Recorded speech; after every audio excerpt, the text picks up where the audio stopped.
Ito yung isang YB natin. MacArthur banded. Yan MacArthur banded.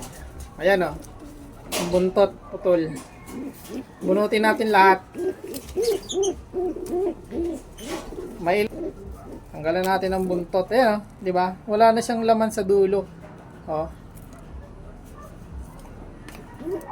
Hulin natin. Ayun yung mga bunot na yung buntot. Tsaka bawas yung pakpak. Natin, papalipa rin natin kung mahirapan ba o magdapo sila sa ibang lugar. Lumilipad naman sila eh. Di ba? Walang buntot. Ayan. Di ba? Nakakalipad naman, okay na yan. Ang mahalaga dyan, nakakalipad sila.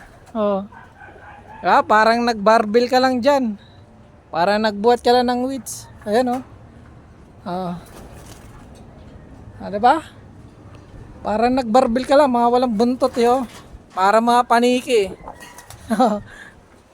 Isa dumapo na doon, si Opal. Hindi man natin pinapersa yan eh. Ayan diba? Parang nag-gym ka lang yan. Walang buntot bawas pakpak. Parang paniki lang.